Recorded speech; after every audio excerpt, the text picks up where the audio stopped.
So guys ये आपको ये एनसीईआरटी का chapter sexual reproduction in flowering plant and ये इसकी एनसीईआरटी की लाइंस पढ़ने में दिक्कत आती है ना। इसके चलो ये कई चीज़ें समझ में आ जाएंगी, हमको ये पढ़ेंगे ये चीज़, पर कई चीज़ें बहुत ज़्यादा ट्रिकी हो जाती है ना समझने में। ऐसी चीज़ दूंगा, एक ही चीज़ दूंगा गाइज ऐसी जो कि एवरीथिंग चीज़ क्लियर। एक चीज़ दूंगा, ऐसा गिफ्ट दूंगा यहाँ पर अभी जो हर चीज़ मतलब एक ये गिफ्ट लिखूंगा यहाँ पर, ऐसे गिफ्ट ऐसा गिफ्ट दूंगा कि ये सब लाइंस इनको समझते हुए ऐसे क्लियर हो जाएंगी, पानी की तरह, रॉकेट की तरह, रॉकेट की तरह समझ लो। ठीक है, ये सब मैंने पहले पढ़ी थी इसलिए अंडरलाइन हो रही है, तो मुझे समझ में आया इन नहीं ऐसे नहीं। फिर मैंने वो रॉकेट निकाला बढ़िया तरीके से एंड फिर अब आपको वो दिखाता हूँ क्या चीज़ है क्या चीज़ नहीं है। ठीक है ना, ये अभी आपके सामने वो प्रेजेंट करने जा रहा हूँ मैं लाइन बाय लाइन। ये जो लाइन्स होती है ना, line by line her cheese same है। एनसीईआरटी टोटल एनसीईआरटी है, ये रही, चेक करो गाइज। ठीक है, ये एनसीईआरटी की लाइन्स है पूरी। ठीक है, एक सेकंड, इसको यहाँ से ये कर लेते हैं स्टार्ट। हाँ, ये एनसीईआरटी इसको क्लोज कर देते हैं। हाँ, तो ये एनसीईआरटी की बायोलॉजी स्मार्ट बुक, ये देखो line by line active mind map के साथ मिलेगी। हाई इल्ड बुलेटेड, मतलब एक होता है ना इस सिंपल इसका एक्सप्लेनेशन दे दिया, नहीं एक्सप्लेनेशन नहीं मिलेगा। हर लाइन का ना आपको गाइस हर लाइन का वो मिलने वाला है, यहाँ पर माइंड मैप मिलने वाला है। माइंड मैप की तरह हर चीज़ एक दूसरे से कनेक्ट मिलेंगी, बहुत अच्छे से क्लियरिटी मिलेगी। और जो चीज़ हमको नॉर्मली समझ में आ जाएगी उसको हम जल्दी से रीड नहीं करेंगे यहाँ पर नीचे, और जो चीज़ समझ में नहीं आएगी ना उसका हम नीचे पढ़ते जाएंगे। और मैं आपको अच्छे से हर चीज़ क्लियरिटी देते जाऊँगा अच्छे से। ठीक है, क्लियरिटी अच्छे से दूंगा इस वीडियो के अंदर। And let's get we started right now. So इसके अंदर क्या है, are we not lucky that plants reproduce sexually. Yes, बिल्कुल लकी हैं, क्यों नहीं है। ठीक है, the myriads of flower that we enjoy grazing at the scents and the perfumes that we swoon overs, the rich colours that attract us are all there as an aid to sexual reproduction. ठीक है, अब इसमें क्या लिखा हुआ है, the myriads of flowers that we enjoy gazing at the scents at the perfumes that we swoon over, the rich colours that attract us, the all other the aids to sexual reproduction.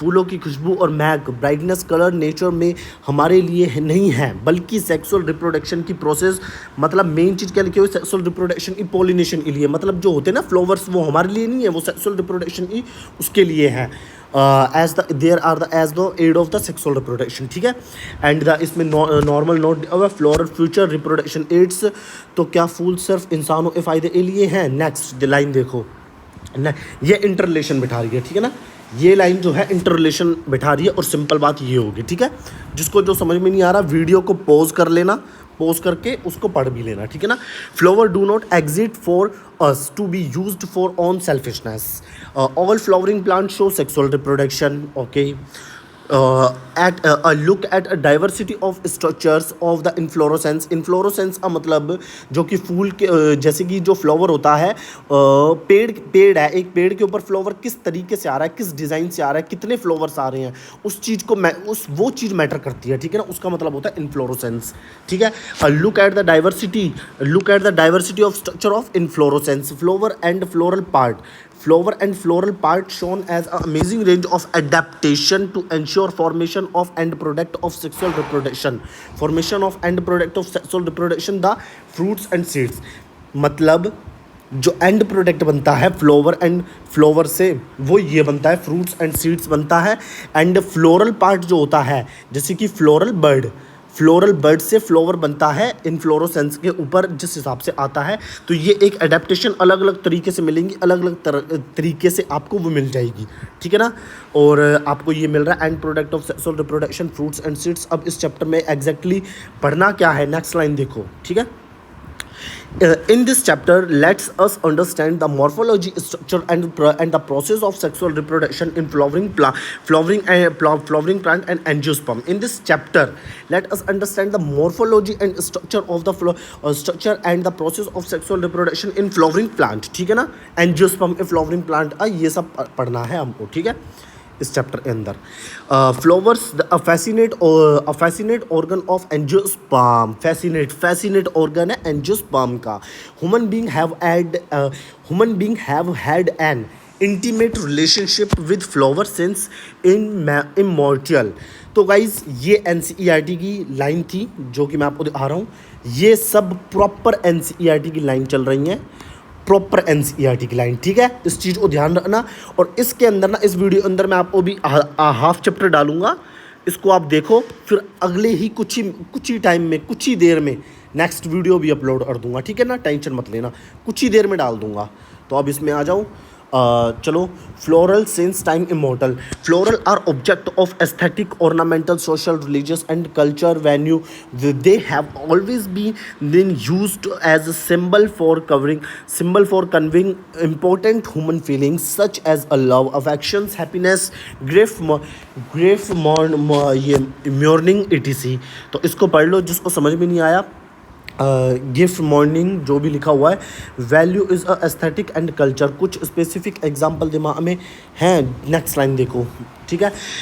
List at least 5 flowers of ornamental list 5 flower of ornamental value that are commonly cultivated at home and gardens, okay। Find out the name of 5 more flowers that are used in social and culture celebration in your family, okay। बताओ guys, जो भी होंगे तुम अपने हिसाब से बताओ। Have you heard of floral culture? What does it refer? मतलब इसका मतलब क्या आपने एक सेकंड थोड़ा इसको डाउन करते हैं, हाँ अब ठीक है। तो गाइज, क्या आपने फ्लोरिकल्चर सुना है? क्या आपने फ्लोरिकल्चर सुना? Have you heard of floriculture? What does it's refer? ये कॉमर्शियल लेवल पर फ्लावर उगाने, कल्टीवेशन, बचाने की स्टडी है, ठीक है ना। कल्टीवेशन, बचाने की, कमर्शियल लेवल पर, यानी कि कमर्शियल लेवल पर फ्लावर उगाने की वो है, ठीक है ना। फ्लोरल कल्चर, ये फ्लोरिकल्चर, ठीक है ना। और इसमें farming of the flowering plant, जो भी आप इसको पढ़ लो एक बार, ठीक है। To a biologist, flower are the morphological, embryological marvels and the site of sexual reproduction, no problem। इसमें बायोलॉजिस्ट यानी कि एक साइंटिस्ट के लिए ये फ्लावर क्या है, मॉर्फोलॉजिकल, एम्ब्रियोलॉजिकल मार्वल है और साइट ऑफ सेक्सुअल रिप्रोडक्शन है, ठीक है ना। And in earlier classes you have read the various part of flower, बहुत सारे पार्ट हमने देखे हैं अर्लियर क्लासेस के अंदर। Figure number 1 help you and recall the typically part. Figure number 1 में क्या दे रहा है आपको अभी बता देता हूँ, आप कहोगे नहीं बता रहा मैं। ये देखो, स्टिग्मा, एंथर, पेटल। क्या है एंथर? क्या है? ये है एंथर। स्टिग्मा ये है जिसके ऊपर पोलन गिरते हैं।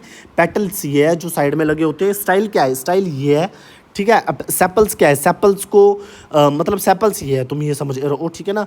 इनको ही वो बोलते हैं, अभी बताऊंगा आगे चल या बोलते सब एक अच्छे से बताऊंगा। ये ओवेरी है, ये ओवेरी है जहाँ से अपना या फूड कन्वर्ट होता है और कई बार ना थैलेमस से भी फूड बन जाता है। अभी आपको सब आगे बताऊंगा, टेंशन मत लो, ठीक है। अब उसके बाद क्या होता है, visual learning reference section. Wow, image of the structure typically flowering like is, अच्छा ये उसको इमेज को बता रहा है। Can you name the 2 part in a flower in which the 2 most important unit of sexual reproduction develops? क्या है बताओ गाइज? स्टिग्मा था और एक और था, क्या ना था? एंथर। दोनों चीज़ थी, ठीक है भाई। हम दोनों ने हमने एक्नॉलेज कर ली कि भाई दोनों चीज़ थी। प्री फर्टिलाइजेशन, अब अपन प्री फर्टिलाइजेशन पढ़ेंगे जो कि मेल रिप्रोडक्टिव स्ट्रक्चर है। प्री फर्टिलाइजेशन क्या होता है? The structure and events, okay. Much before an actual flower is a seen on the plant, the decision that the plant is going to flower has taken place, okay. Plant पर फूल दिखने से बहुत पहले ही प्लांट इंटरनली या decision ले चुका होता है कि अब फ्लावरिंग का वक्त आ गया है। समझ में आई आपको ये बात?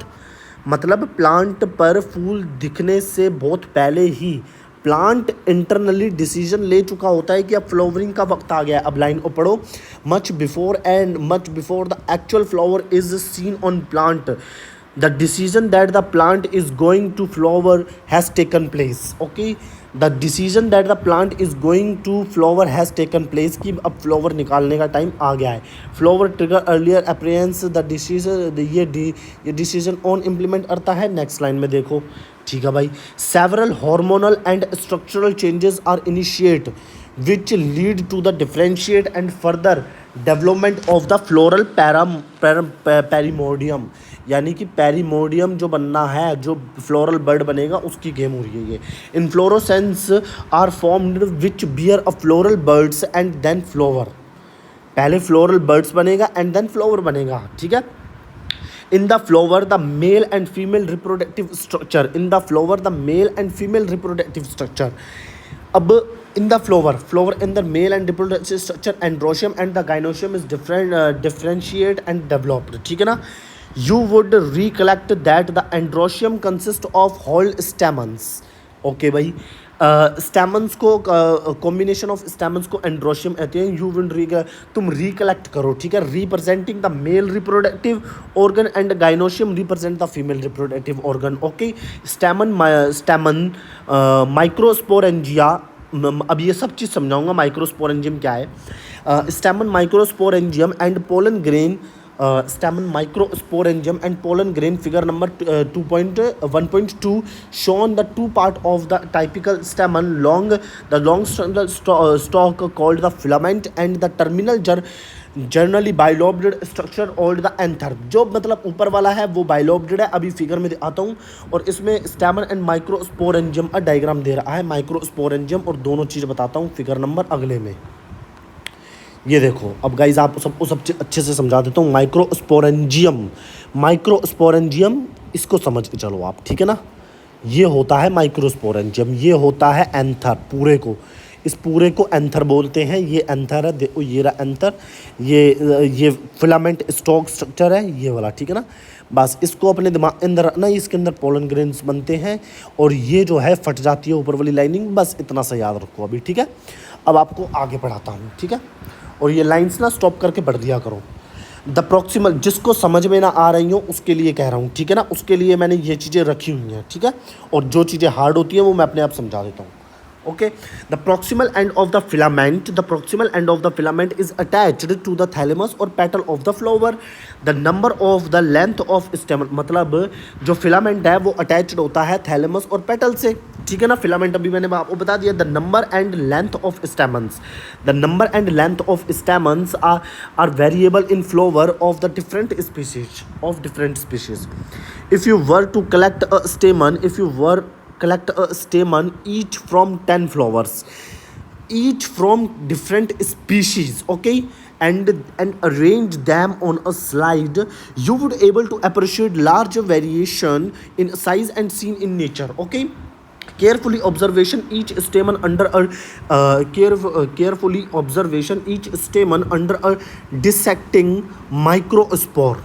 अब इसका मतलब क्या है, carefully observation of each stamen under a dissecting microspore and making a neat diagram would elucidate the range in shape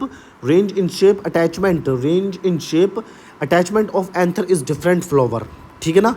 मतलब जो अटैचमेंट होगी ना एंथर ई जो अटैचमेंट होगी फ्लावर के साथ, जैसे कि anther in different flower, attachment anther जो होता है ना, एंथर समझ गए ना, ऊपर वाले, उसकी अटैचमेंट वगैरह सब चीज़ आपको एकदम डिफरेंट मिलेगी। आप इस चीज़ को ऐसे समझो। Typically angiosperm anther is bilobed with each lobe have 2 theca, ठीक है ना। Typically angiosperm anther is bilobed with each lobe having a 2 theca, ठीक है ना। मतलब इसका मतलब क्या है, दे आर डाइथीकस। अब इसका मतलब समझाऊँ आपको क्या है, जैसे कि 4 बन रहे हैं यहाँ पर, इधर 2 होते हैं, इधर 2 होते हैं, इधर 2 होते हैं, बस इतना याद रखना। एंड इट्स ये बाइलोब्ड स्ट्रक्चर है, बस इतना याद रखना, ठीक है। Often a longitudinal groove runs lengthwise separate the theca। अब देखो, often a longitudinal groove runs lengthwise separate the theca। अब आपको इस चीज़ का मतलब समझ में आया या नहीं आया। ऑफ्टन अ लॉन्गिट्यूडनल ग्रूव, अब लॉन्गिट्यूडनल ग्रूव जैसे ये लंबे तरीके से कोई ग्रूव रन कर रही है, लेंथ वाइज सेपरेटिंग कर रही है थीका को, ठीक है ना। लेट अस अंडरस्टैंड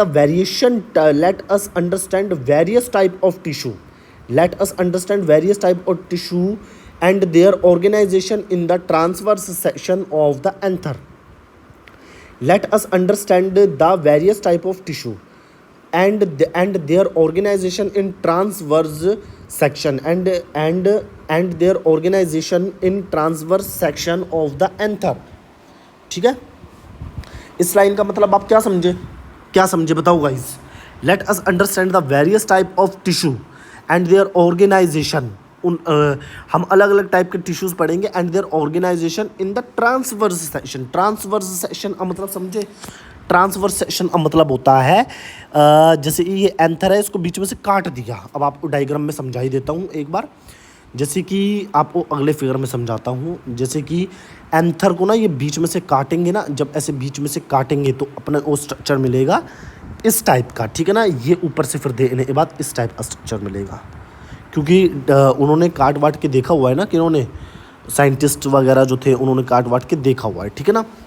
तो इस चीज़ को आपने अच्छे से एक्नॉलेज कर लेना है। एंड आफ्टर दैट अब अपन आगे पढ़ते हैं। The bilobed nature of anther is very distinct in the transverse section. The bilobed nature of anther is very distinct in transverse section of an anther। मतलब काफ़ी अलग है, ठीक है ना। The anther is a 4 side tetragonal structure consist of 4 microsporangia located at the corner, 2 in each lobe। Okay guys, the microsporangia developed further become pollen sac, ठीक है ना। Microsporangia developed further become pollen sacs. अब आपके दिमाग में question आया होगा कि माइक्रोस्पोरेंजिया मैंने आपको बता दिया, ये डेवलप्ड होता है further become a pollen sacs, ये पोलन सेक्स में कन्वर्ट हो जाता है माइक्रोस्पोरेंजिया, ठीक है भाई। मतलब आप यूँ समझ के चलो, माइक्रोस्पोरेंजिया के अंदर ही पोलन सेक होता है, तो माइक्रोस्पोरेंजिया ही कन्वर्ट हो रहा है पोलन सेक में, आप यूँ समझ के चलो या तो, ठीक है ना। दे एक्सटेंड लॉन्गिट्यूडनली, अब ये लॉन्गिट्यूडनली एक्सटेंड करता है all through the length of an anther. Guys मज़ा आ रहा है पढ़ने में, ये बताऊँ, मैं यूँ पूछना चाह रहा हूँ, अगर मज़ा आ रहा है ना एक बार कमेंट करो। मैं आपको ना यहाँ पर एज इट एक लाइव क्लास की तरह समझाऊंगा हर चीज़, कोई ये नहीं कि मतलब आपको भागा दौड़ी की तरह करवा रहा हूँ सब चीज़, एक आपको एक लाइव क्लास की तरह इसमें समझाऊंगा, ठीक है ना। धीरे धीरे एकदम, ये भी नहीं भाग भाग के समझाऊंगा, ठीक है। तो आप थोड़ा सोचो कि ये चीज़ सही चल रही है या नहीं चल रही, ठीक है। अब आपको मैं पढ़ाता हूँ थोड़ा सा आगे। The extend longitudinally all through the length of the anther are packed with pollen grains, ठीक है ना। मतलब the extendly longitudinal all through the length of the anther and are packed with pollen grains, वो pollen grain से packed है, ठीक है। Structure of microsporangium in the transverse section. Structure of microsporangium in the transverse section, typically microsporangia appear near circular outline। अब आप इसको transverse section में देखोगे ना, जैसे कि ट्रांसवर्स सेक्शन जैसे कि बीच में से, जैसे आपको मैंने बताया था ना, कटा हुआ होता है। The structure of microsporangium in transverse section, typically microsporangium appear near circular outline. आप सर्कुलर आउटलाइन देखने को मिलेगी, जैसे कि मैं आपको सबको अगर हो तो दिखा भी देता हूँ 1 मिनट में। ये देखो, ये आपको सर्कुलर लाइन मिल गई है ना देखने में, ये ऐसा होता है सर्कुलर लाइन, ठीक है ना। अब चलो आगे चलते हैं। In generally surrounded by 4 layers, the epidermis, endothecium, middle layer, the tapetum, ठीक है। The outer 3 wall layer perform the function of protection and help in dehiscence of anther to release the pollen. The innermost wall layer is the tapetum. The innermost wall layer is the tapetum. It nourished and developed the pollen grains. Cell of tapetum possess dense cytoplasm. Generally have more than 1 nucleus. Okay. Can you think how tepal cells could become binucleated? Mitotically करते हैं, ठीक है ना। अब mitotic बताने का time नहीं है, ये आपको पता होना चाहिए क्योंकि नीट भी क्लियर है, मतलब नीट भी पास में है। When the anther is young a group of compactly arranged homologous cells are called sporogenous tissue occupied the centre of each microsporangium.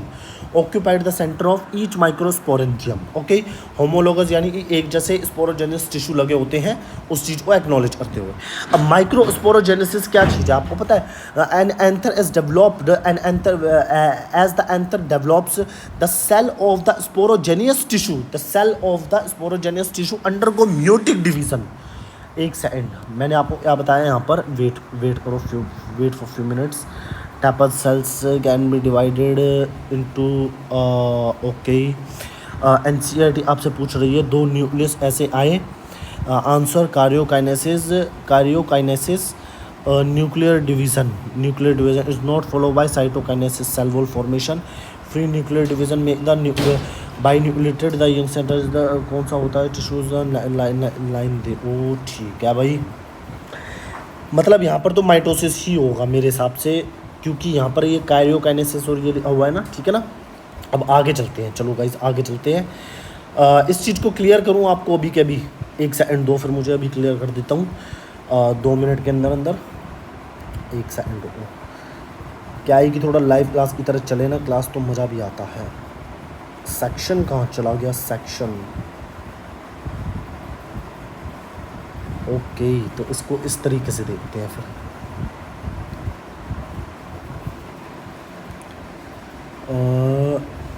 एक सेकंड गाइस, एक सेकंड।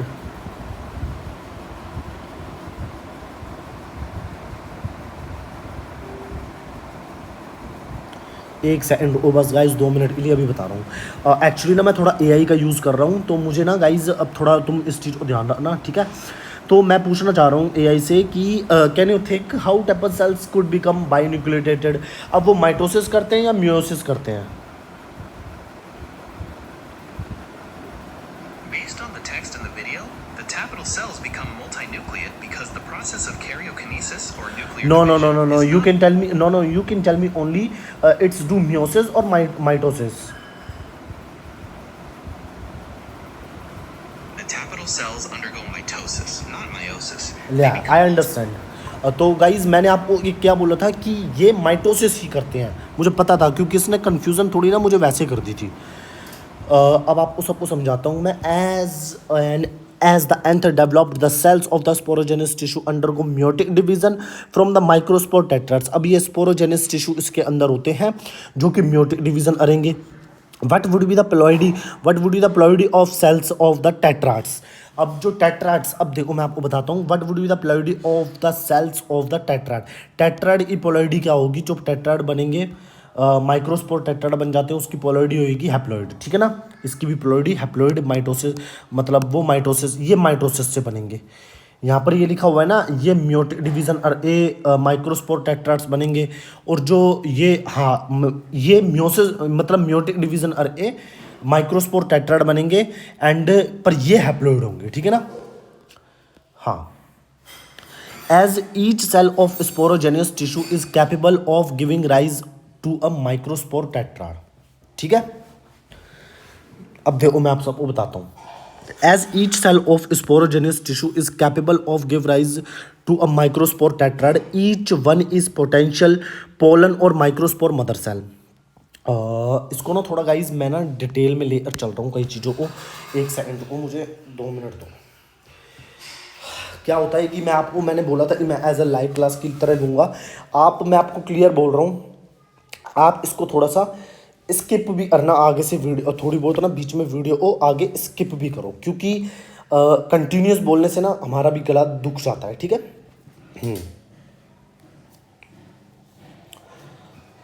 थोड़ा नॉर्मली तरीके से पढ़ाता हूँ जिससे आपको समझ में आएगा, सबको टेंशन मत लो। एंड अब इसको देखता हूँ मैं। As each cell of sporogenous tissue is capable of giving rise to a microspore tetrads, each one is a potential pollen or mother cells, microspore mother cell। sporogenous tissue के हर एक cell एक tetrad बन सकता है, इसलिए हर cell को हम microspore mother cell MMC या माइक्रोस्पोर मदर सेल बोल सकते हैं, या पोलन मदर सेल्स बोल सकते हैं। बिल्कुल सही बात है। as an each cell of sporogenous tissue is capable of giving rise to a microspore tetrad. Each one is a potential pollen. Each one is a potential pollen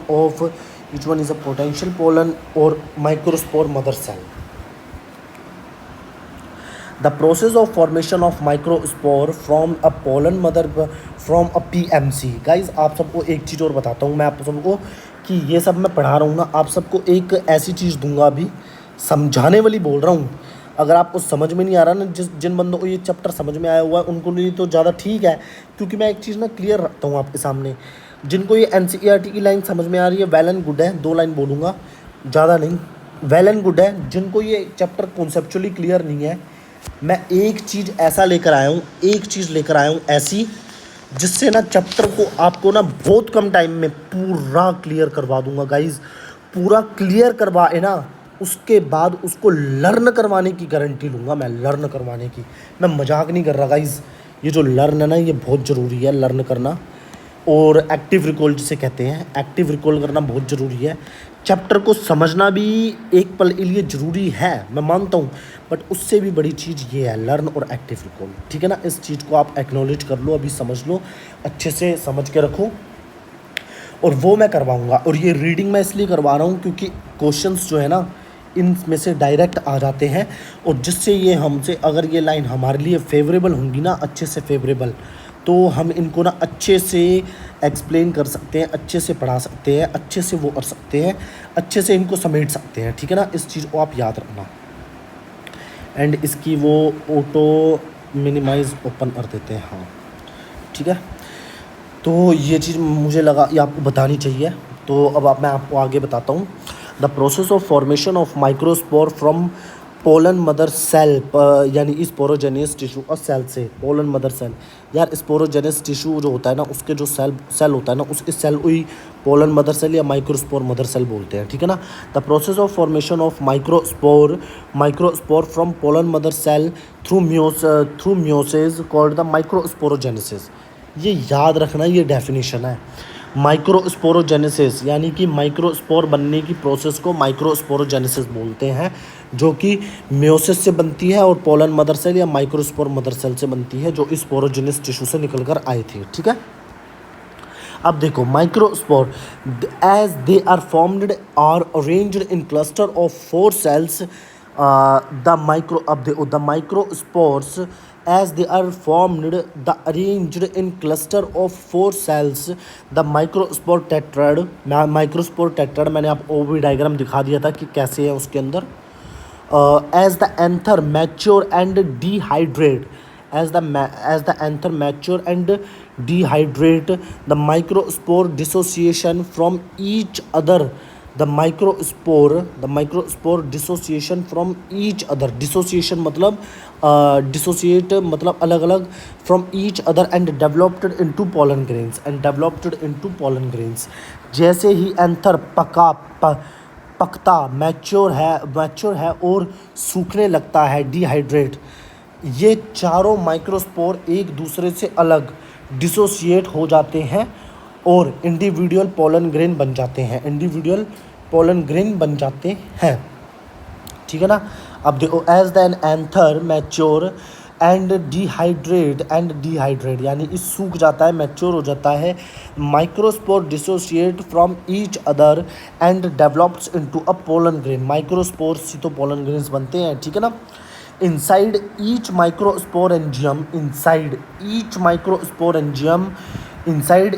microsporangium several thousands of microspores or pollen grains are formed that are released with the अब सुनो मेरी बात, आपको ये line समझ में आ रही है तो लाइक भी कर दो वीडियो को। ठीक है। वीडियो काफ़ी लंबी हो रही होगी, बट इसको अच्छे से क्लियर करवाऊंगा चैप्टर को बढ़िया तरीके से, कोई ये नहीं कि वो ऐसे वैसे करवा दूं मैं। ठीक है। Inside each microsporangium several thousand of microspore और पोलन ग्रेन्स आर फॉर्म्ड और pollen grains are formed that are released within the dehiscence of anther. Dehiscence कैसे होता है, फट जाता है एंथर, उसकी वजह से। Pollen grain represent the male gametophyte. Pollen grain क्या करता है, रिप्रेजेंट करता है मेल गैमेटोफाइट को, ठीक है ना। पोलन ग्रेन क्या करता है, रिप्रेजेंट करता है मेल गैमेटोफाइट को। If you touch the open anther, if you touch the, इसका मतलब समझ गए गाइस आप, the pollen grain represent the male gametophyte. मैं वापस इसलिए आया हूँ इसको समझाने के लिए, ये मेल गैमेटोफाइट क्यों बोला गया है, इसको मेल गैमेट क्यों नहीं बोला गया, मुझे ये बता सकते हो आप? इसका आंसर ना कमेंट में लिखो, इसको मेल गैमेट क्यों नहीं बोला गया, इसको मेल गैमेटोफाइट क्यों बोला गया? जिसको आता है कमेंट करो, क्योंकि मैं पूछूंगा। आपका एक्टिव रिकॉल मैं करवाऊंगा बीच बीच में, ठीक है ना। आप सबका एक्टिव रिकॉल मैं बीच बीच में करवाऊंगा। If you touch the open anther of hibiscus, hibiscus का फ्लावर आपको पता है ऐसा होता है। हैबिस्कस का फ्लावर पता है आप सबको कैसा होता है, नहीं होता? नहीं पता तो आप एक बार सर्च करें गूगल पर, आपने देखा जरूर होगा, रेड कलर का होता है। अब आप उसके एंथर को आप टच करोगे तो क्या होगा, देखो। ऑफ एनी अदर फ्लावर और any other flower you would find deposition of yellowish powder, yellowish powdery pollen grain on your finger, ठीक है ना। ये गाइज मैंने भी कर रखा है। Sprinkles these grains on the drop of water taken on the glass slide and observation under a microscope। इसका मतलब समझ में आया? Sprinkle these grains, जो पोलन ग्रेन्स हैं उनको sprinkle these grains on the drop of water taken on the glass slide and other observation under a microscope। ठीक है भाई, माइक्रोस्कोप अंदर देखते हैं। You will really be amazed at the variety of architecture, size, shape, color, design seen on the pollen grains different species. Okay, pollen grains are generally spherical. Measure about 25 to 50 micrometer and diameter, ठीक है ना। pollen grains are generally spherical measurement, मतलब spherical होता है 25 to 50 micrometer इसका diameter होता है, ठीक है ना। डायमीटर कितना होता है इसका, इतना माइक्रोमीटर इसका डायमीटर होता है। It has a prominent two layer wall. Guys एक चीज़ बोलूँ, बायोलॉजी मैं आपको इतनी ईजी करके ना इसके अंदर पढ़ाने वाला हूँ, इतनी ईजी करके लिटरली आपको किसी ने बताया नहीं होगा। It has a prominent two layer wall, मतलब प्रोमिनेंट टू लेयर वॉल होती है इसके ऊपर, एक एक्साइन होती है और एक एंटाइन होती है। अभी बताता हूँ। The hard outer layer called exine made up of sporopollenin बनी होती है। Which one of the most resistant organic material known। Okay, it can withstand high temperature, it can withstand high temperature and strong acid and alkali, ठीक है ना। no enzyme that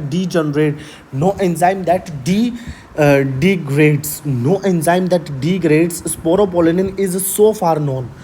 no enzyme that degrades sporopollenin is so far known, मतलब कोई इसको मार नहीं सकता। Pollen grain exine has prominent appear called germ pore. Okay, prominent तरीके से अपेयर करती है जम्पोर ओ, where sporopollenin is absent. Okay, pollen grains are well preserved as a fossils because of its presence of sporopollenin। The exine exhibit a fascinating array of pattern and design।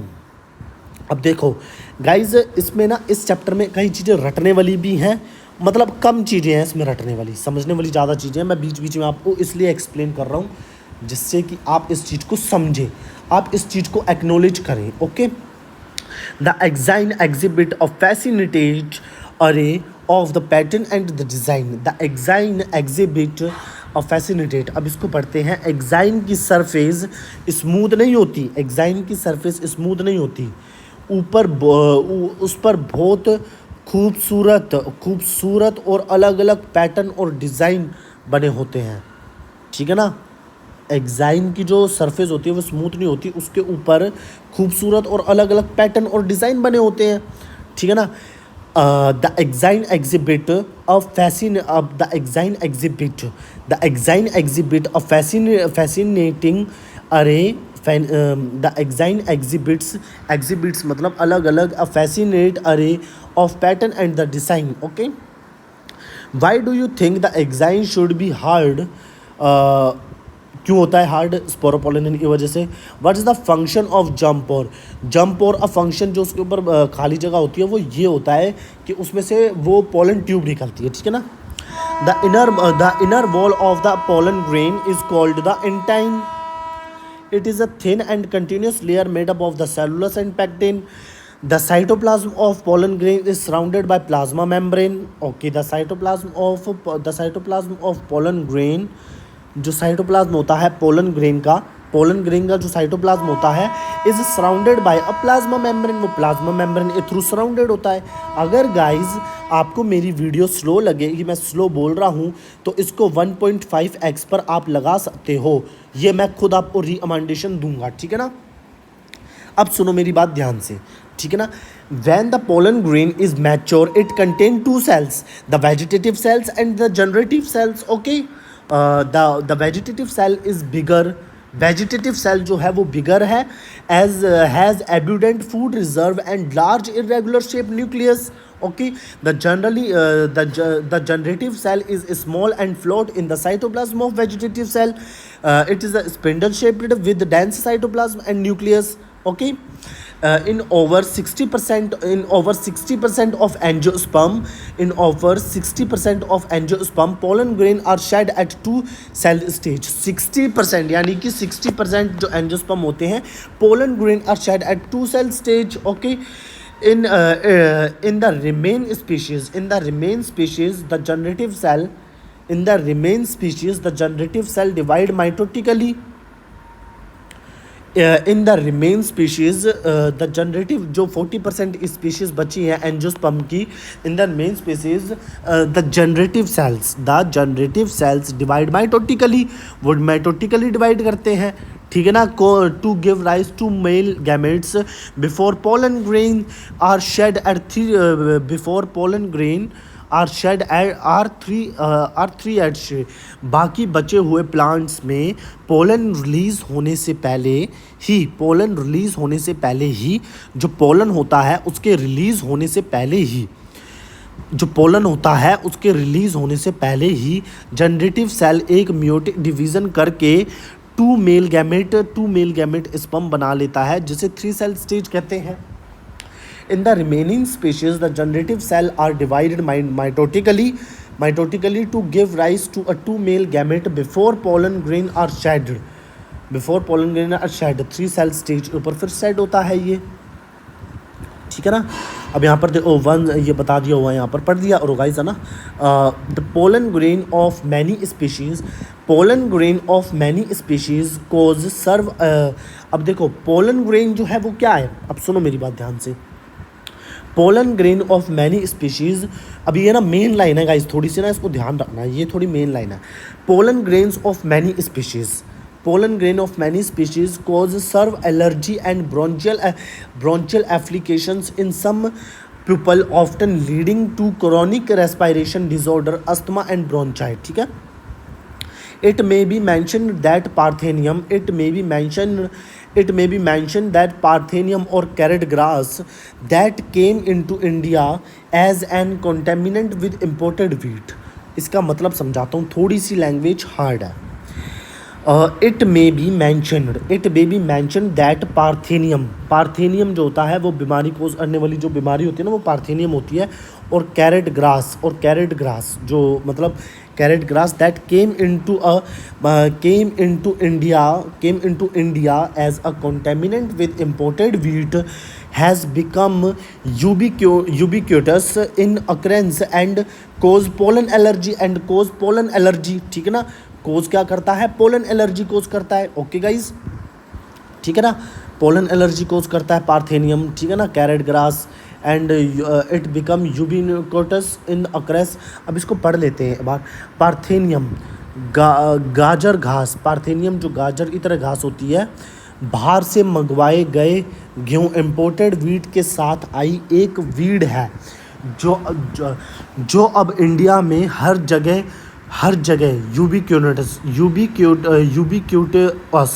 Ubiquitous मतलब हर जगह फैल गई। Ubiquitous मतलब हर जगह, India में हर जगह फैल गई, यूबिक्यूटस हो गई।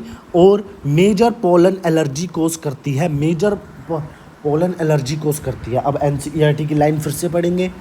It may be mentioned that parthenium और कैरेट ग्रास, ठीक है ना, और कैरेट ग्रास जो मतलब इसको कैरेट ग्रास बोलते हैं पार्थेनियम। और it may be mention that parthenium और carrot grass that came into India as a contaminant with imported wheat came into India में आ जाती है, ठीक है ना। कैरेट ग्रास और पार्थेनियम जो इंडिया में आ जाती है, कॉन्टेमिनेंट मतलब उसके साथ इंपोर्टेड वीट के साथ आ जाती है। एज बिकम यूबिक्यूट मतलब फैल जाती है। In occurrence cause pollen allergy, ठीक है ना। Pollen grains are rich in nutrition, it become a fashion in recent years use pollen tablets as a food supplements. Okay, in a western country, a large number of pollen product in the form of tablet and syrup are available in the market. The pollen consumed has been claimed to increase the performance of athlete and race horse, ठीक है ना। When once they are shed, pollen grains have to land on the stigma before they lose viability in the if they have bring about the fertilization. Okay, how long do you think the pollen grain retain viability? How long do you think pollen grain retain viability? वो अब अलग अलग type से अलग अलग plants जो होते हैं उनके ऊपर डिपेंड करता है कि क्या होता है क्या नहीं होता। The period for which pollen grain remain viably highly variable. The period for which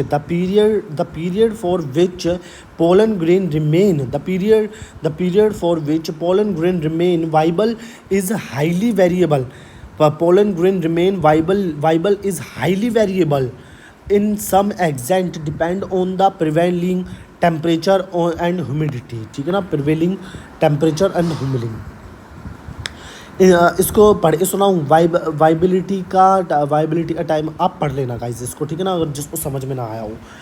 okay, and guys जैसे कि मैं आपको इन सब चीज़ों से इतनी बढ़िया चीज़ें मेंशन कर रहा हूँ ना यहाँ पर, तो आप ये समझ लेना कि आपको यहीं पर ये अभी तो सिर्फ आपको लाइन से समझा रहा हूँ, आपको ना एक पूरी स्ट्रक्चर स्टडी दूंगा, एक स्ट्रक्चर और इतनी फास्ट स्टडी दूंगा, स्ट्रक्चर और इतनी फास्ट जिसकी कोई हद नहीं है।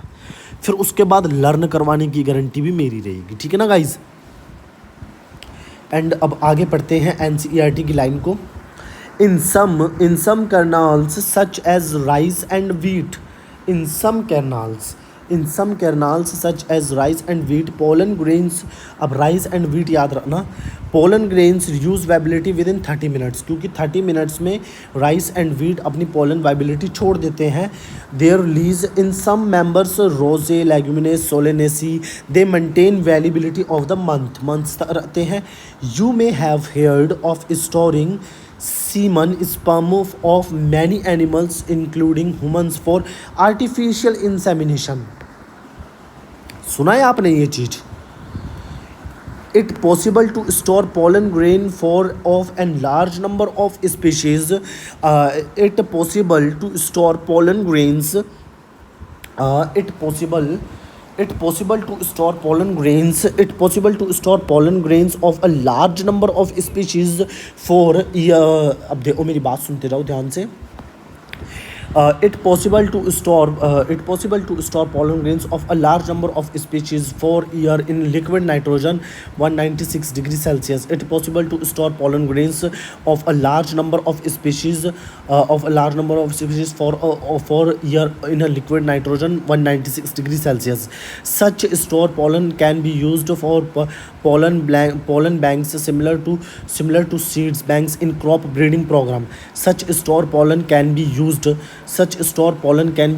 as pollen bank similar to seed bank in crop breeding program.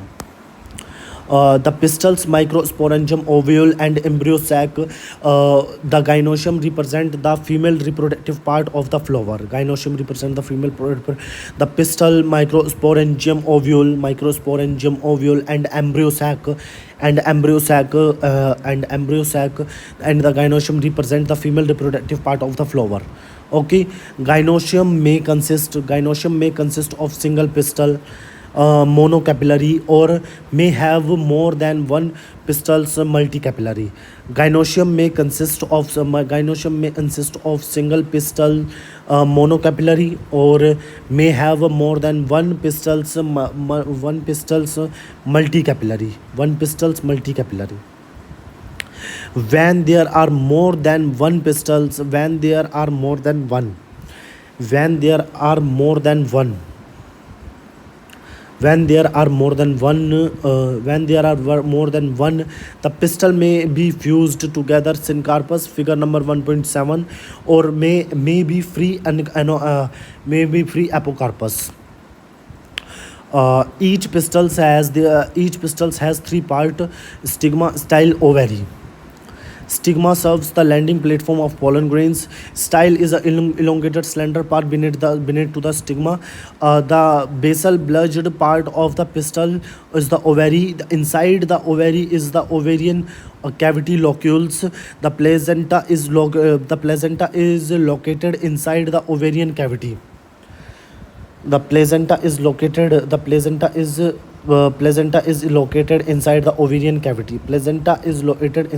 ovarian cavity. Placenta मतलब समझ गए आप सब, ये प्लेजेंटा क्या चीज़ होती है? प्लेजेंटा मतलब होता है, जैसे कि आप समझ गए होंगे, जो भी मैं आपको बता रहा हूँ ना, नीचे पढ़ लो, नहीं तो जो मैंने नीचे वाला ये मेंशन कर रखा है, ठीक है. Recall the definition and types of presentation that you studied in class 11th. ठीक है ना, class 11th. Wow. Arising from the placenta are the megasporangia, commonly called ovules. Rising from the placenta are the microsporangia, commonly called ovule. अब ये guys ना सारी बात जो है ना फीमेल की चल रही है, यहाँ पर मेल वाला सारा सिस्टम हटा देना. यहाँ पर मैं फिर बोल रहा हूँ इस बात को कि मेल वाला सिस्टम हटा देना. मैं फिर बोल रहा हूँ इस बात को, मेल वाला सिस्टम दिमाग से हटा देना. कई बंदे कन्फ्यूज़ हो रहे होंगे अभी भी, ठीक है. तो पढ़ो इसको. राइजिंग फ्रॉम द प्लेजेंटा, जो प्लेजेंटा से अराइज हो रहा है, अब the arising from the placenta, जो प्लेजेंटा से अराइज हो रहा है, are the microsporangia, commonly called ovule. ठीक है. The number of ovule in an ovary may be one wheat paddy mango.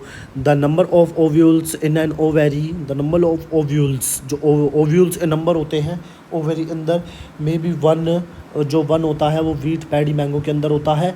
And may the number of ovules in ovary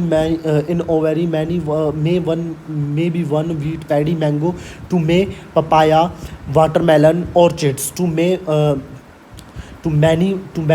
जो many होता है वो papaya, watermelon and orchids. ठीक है ना. The megasporangia ovule lets us familiar the megasporangium ovule. The megasporangium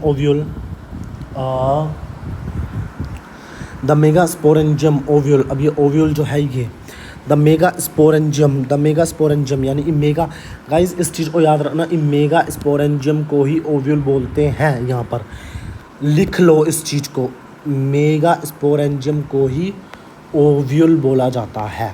okay. Let's us familiarize ourselves with the structure of a typically angiosperm's ovule. Megasporangium ovule. Let's us ourselves with the structure and the typical with the structure of typically angiosperm ovule. ठीक है ना guys? Okay, the ovule is a small structure attached to the placenta. The ovule is the small structure. इसका guys मतलब समझ में आ गया आपको? मुझे बताओ आपको समझ में आया? नहीं तो नीचे वाली लाइन अयो ने पढ़ रहे होंगे, मैं आपको समझाता हूँ. The microsporangium ovule. Let us familiar other self with the structure of typically angiosperm ovule. देखो मेरी बात से चलो, एक normal typically angiosperm ovule deep anatomy study anatomy देखते हैं. डायग्राम एनाटोर्पस ओव्यूल है. एनाटोर्पस ओव्यूल का है. अच्छा, एनाटोर्पस ओव्यूल का है. ठीक है भाई, अब सुनो मेरी बात. The microsporangium ovule let's us familiarize ourselves with the structure of typically with the structure of the familiars other ourselves with the structure of typically angiosperm ovule with the structure of typically angiosperm with the structure of typically angiosperm ovule with the structure of angiosperm ovule with the structure. अब देखो, the ovule is a small structure. The ovule is the small structure attached to the placenta by meaning of stalk called funicle. The ovule is a small structure. The ovule is a small structure attached at the placenta means is the stalk called funicle. The body of the ovule fused with the funicle in the region of the hilum. The hilum represents the junction between ovule and funicle. Each ovule has one or two protective envelope. Each ovule has one or two protective envelope called integuments. Integuments encircle the nucleus except at the tip where Integument encircle the nucleus except at the tip where the small opening called the micropyle is organized. Integument encircle the nucleus except at the tip where a small opening called the micropyle is organized. Opposite the micropylar end is the chalaza end representing the basal part of the ovule. Because antipodal होता है ना वो, जो मैंने आपको भी बताया था पढ़ यहाँ पर थे वो. ठीक है ना. Opening called micro opposite the micropylar end chalaza and representing the basal part of the ovule. enclosed within the integument is a mass of cells called the nucleus. Enclosed within the integuments is a mass of cells called the nucleus. Enclosed within the integuments is a mass of the cells called the integuments. The cells of the nucleus have abundant reserve food material. The cells of the nucleus have abundant reserve food material. Okay. Located in guys ख़त्म होने वाली है NCERT. थोड़े सी पन्ने बचे हैं. Thank God मैं आपको पूरा आधा चैप्टर पढ़ाने वाला हूँ. ठीक है ना, कंप्लीट करने वाला हूँ. ठीक है, आधा चैप्टर मतलब आधे से थोड़ा सी मतलब कंप्लीट होने वाला है एंड ये पार्ट कंप्लीट होगा. अब सुनो मेरी बात. Located in the nucellus is the embryo sac और फिलामेंट और फीमेल गैमेटोफाइट. सुनो मेरी बात. Located in the nucellus is the embryo sac. Located in the nucellus is the embryo sac और फीमेल गैमेटोफाइट. ठीक है ना. located in the nucleus is the embryo sac or female gametophyte. Located in the nucleus is the embryo sac or female gametophyte. ठीक है guys. An ovule generally has a single embryo sac. An ovule generally has a single embryo sac. An ovule generally has a single embryo sac. ठीक है ना। An ovule generally has a single embryo sac, जो single embryo sac होता है ना, मतलब formed from megaspore. An ovule generally has a single embryo sac formed from megaspore. Megaspore समझते हो? नॉर्मली एक ओव्यूल के अंदर एक ही सिंगल सेल एम्ब्रियो सैक बनता है जो एक मेगास्पोर से डेवलप होता है। मेगास्पोर क्या है बताऊंगा अभी आगे, चलो बताऊंगा। Megasporogenesis, the process of formation of megaspore from the megaspore mother cells is called megasporogenesis. Megaspore mother cell से बनता है मेगास्पोर्स, ठीक है ना, और उसको कहते हैं मेगास्पोरोजेनेसिस। मेल जैसी बातें चल रही है, उसमें माइक्रोस्पोर बनता था, इसमें मेगास्पोर बन रहा है।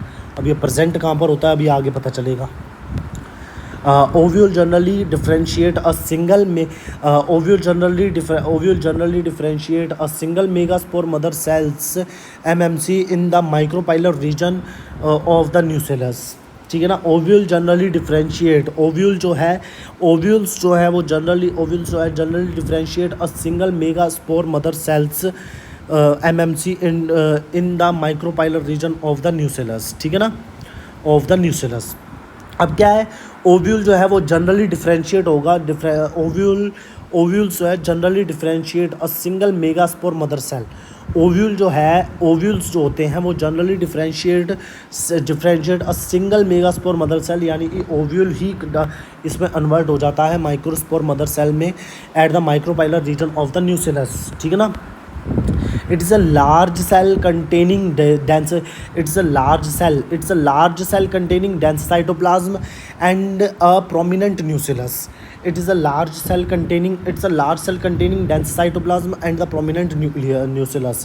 It's a large cell containing dense cytoplasm and prominent nucleus. कौन करता है? ओव्यूल करता है ये सब चीज़। It's a large cell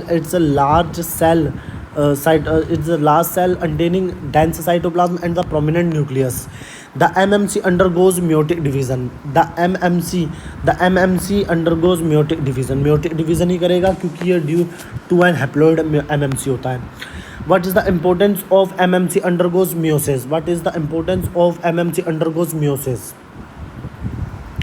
क्या इम्पोर्टेंस है इसकी? क्योंकि ये हैप्लॉइड एन बना देगा 4, ठीक है ना, जैसे बनाता है मियोसिस करके। Meiosis result is the production of 4 megaspore the female gametophyte. अब ये फीमेल गैमेटोफाइट है जो 4 मेगास्पोर बने हैं, ये फीमेल गैमेटोफाइट है। फिर यहाँ पर मैं तुमसे एक क्वेश्चन पूछूंगा, यहाँ पर इसको गैमेट क्यों नहीं बोला गया, इसको गैमेटोफाइट क्यों बोला गया? बहुत बड़ा क्वेश्चन है गाइज, इसका आंसर दो कमेंट के अंदर, बहुत बड़ा क्वेश्चन है, ठीक है ना। In a majority of flowering plant, one of the megaspore is the functional while the other 3 degenerate, ठीक है ना, degenerate, ओके। सुनो मेरी बात, female gametophyte in a majority of flowering plant one of the megaspore is functional while other is 3 degenerate, okay. Only the functional megaspore developed into the female gametophyte embryo sac.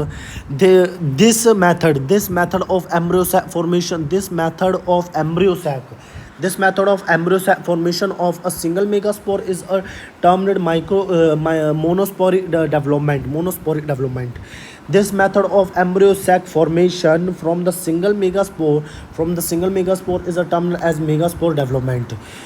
What will be the polarity of the cells of the nucellus MMC and the function of megaspore and the female gametophyte? What will be the polarity of cells of nucellus? क्या होगी बताओ मुझे इसकी polarity cells of nucellus ही बताओ मुझे। nucellus ही तो 2n होगी, MMC ही भी 2n होगी।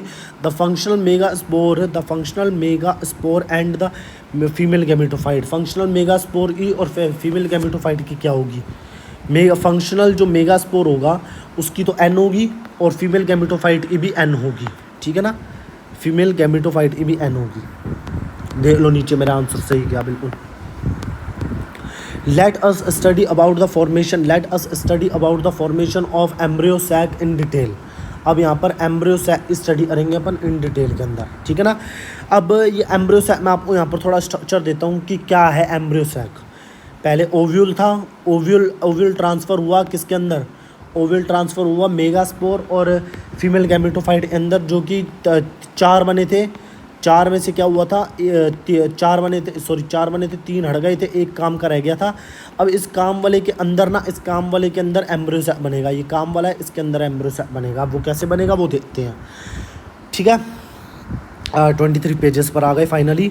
The nucleus of the functional megaspore divide mitotically to form the 2 nuclei which moves to the opposite poles, formation of 2 nucleate embryo sac.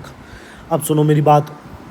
The nucleus of the functional megaspore, the nucleus of the functional megaspore divides mitotically divide कर रहा है वो nucleus, ठीक है भाई, megaspore का। To form the 2 nuclei which moves to the opposite poles, forming a 2 nucleated embryo sac, ठीक है। Two more sequential mitotic nuclear.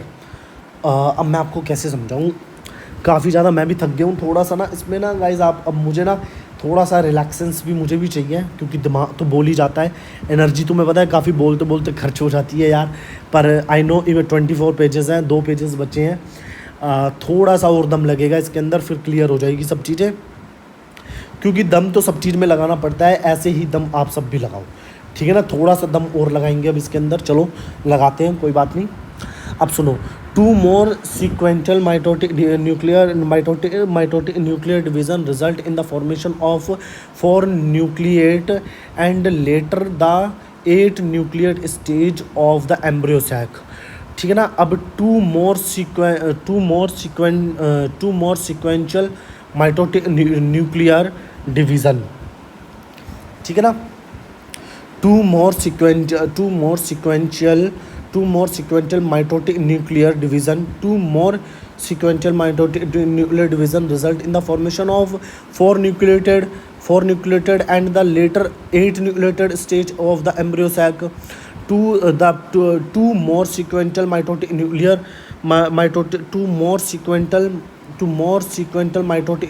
division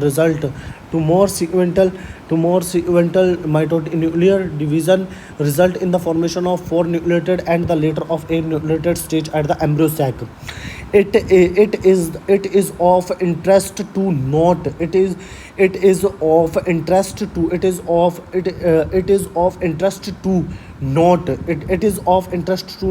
that these mitotic division are strictly free nuclear, that is nuclear division are not followed immediately by the cell formation.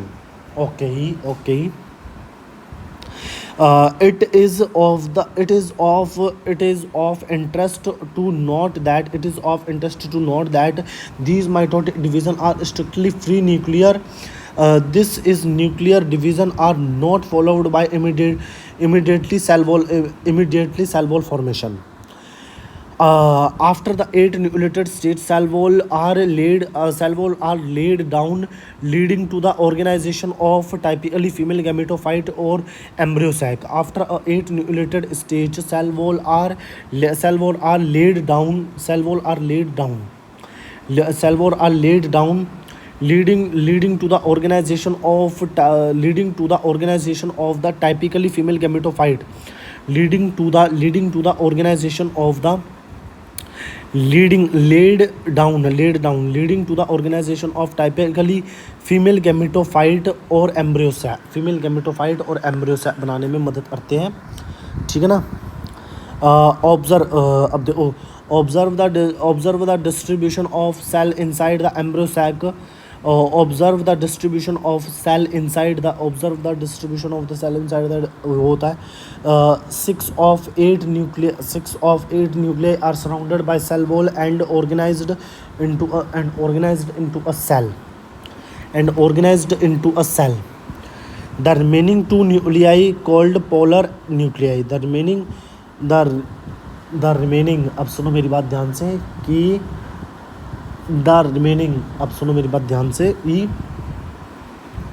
the remaining two nuclei 6 of the 8 nuclei are surrounded by the cell wall and the organization into a cell. The remaining 2 nuclei called polar nuclei are situated below the egg apparatus in the large central cell. There is a characteristic distribution of the cell within the embryo sac. There is a characteristic distribution of the cell within the embryo sac. There is a characteristic distribution of the cell within the embryo sac. There is a characteristics distribution. अब यहाँ पर कोई ना कोई characteristics हो रहा है. There is a characteristics distribution of the cell within the embryo sac. Embryo sac के अंदर ऐसे ही नहीं घूमते, embryo cells ऐसे ही नहीं घूमते, उनकी फिक्स characteristics position होती है.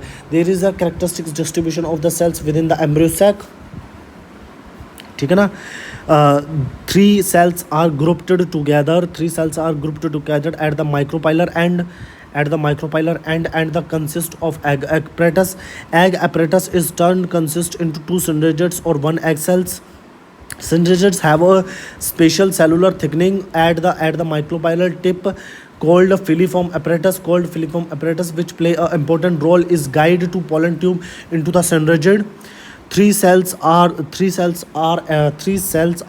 the chalaza end and are all the antipodals. The large central cells as mentioned earlier has 2 polar nuclei. Okay, has 2 polar nuclei. Thus a typically angiosperm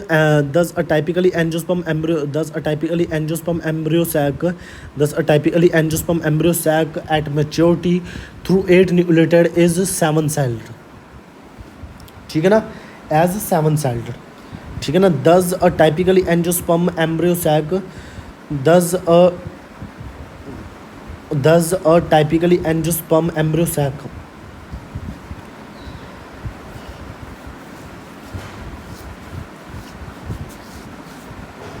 guys मैं ना कुछ चीज़ notice कर रहा था यहाँ पर कि इसने ये क्या दे रहा है, तभी 2 मिनट के लिए चुप हुआ था. ठीक है.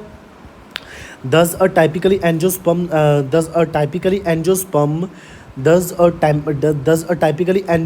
embryo sac at maturity through 8 nucleated and 7-celled.